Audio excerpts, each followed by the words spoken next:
देखो क्लास 10 में लेसन 1 मैंने पाठ 1 में हम बात कर रहे हैं प्रकाश का परावर्तन में। आज हम जो सिद्ध कर रहे हैं गोलीय दर्पण की फोकस दूरी और उनकी वक्रता त्रिज्या में संबंध। हम पिछले क्लास में पढ़ा चुके हैं कि गोलीय दर्पण किसे कहते हैं। मैंने बताया था कि खोखले गोले का कांच का वह भाग जिसका एक भाग को हम रंजित कर देते हैं और दूसरी भाग से प्रकाश का परावर्तन होता है तो उसे हम दर्पण कहते हैं।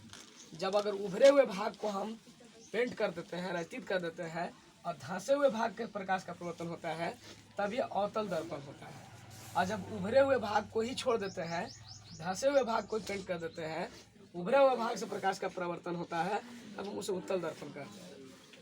अभी हमने बात पिछले क्लास में किया भी है कि दर्पण जिस खोखले गोले का कांच का भाग है उसका जो केंद्र है वही इस दर्पण का भी केंद्र होता है।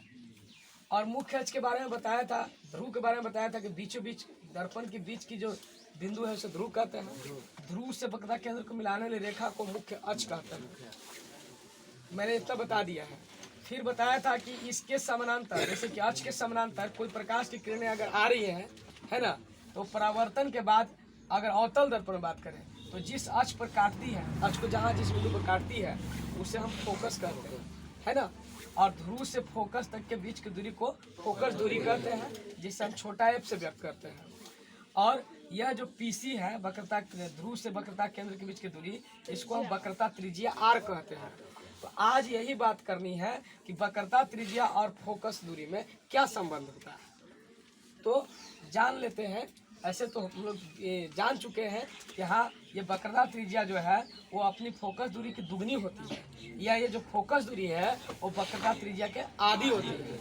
लेकिन कैसे होती है इसी पर बात हो रहा है, समझ रहा है। यही सिद्ध करना है कि अवतल दर्पण में सिद्ध करें कि एफ बराबर r/2, मतलब कि फोकस दूरी जो है वो वक्रता त्रिज्या से आधी होती है, या वक्रता त्रिज्या जो है वो फोकस दूरी के दुगनी होती है।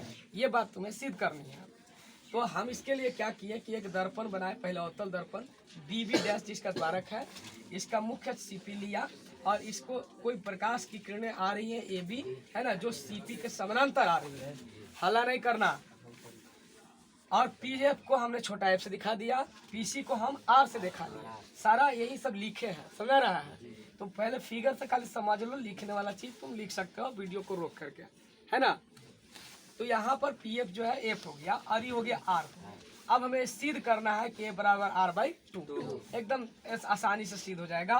पहले हम लिखेंगे कि भाई AB जो है से आपतित हो रही है B पर और परावर्तित हो रही है तो F को क्रॉस करके निकल रही है, तो ये हो गया। और इसमें जो है से B से एक बिंदु पर अभिलंब डाला गया है, BC, जो C को कट कर रहा है ना।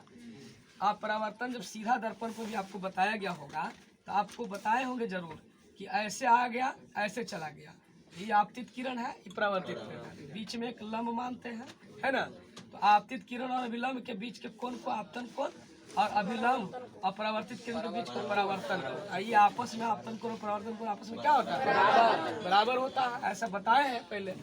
इसी तरह से यहाँ हो रहा है, ये दर्पण है, इसी बिंदु पर देखिए ये आपतित हो रहा है, परावर्तित हो रहा है, तो इसमें जो बीच में लंब डाले हैं यहाँ पर हो गया आपतन कोण, एंगल ऑफ इंसिडेंट, है ना, और ये हो गया एंगल ऑफ रिफ्लेक्शन।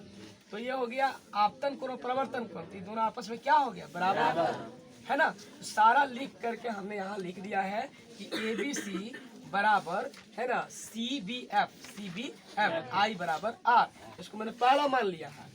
अब देखिए फिर लिखे कि AB चूंकि समानांतर है CP का, तो जब समानांतर है तो E जब आपको ऐसा भी बताए होंगे समानांतर होता है तो ऐसे लाइन जब आपको क्रॉस करता है तो E और E कोण जो है से क्या होता है, एकांतर कोण होता है, एकांतर कोण से बराबर होता है, याद है। इसको अगर ऐसे कोई क्रॉस करता है तो E जितना मान लो 30 डिग्री है, इधर भी 30 डिग्री होता है, काहे कि एकांतर कोण है, समझ आ रहा है।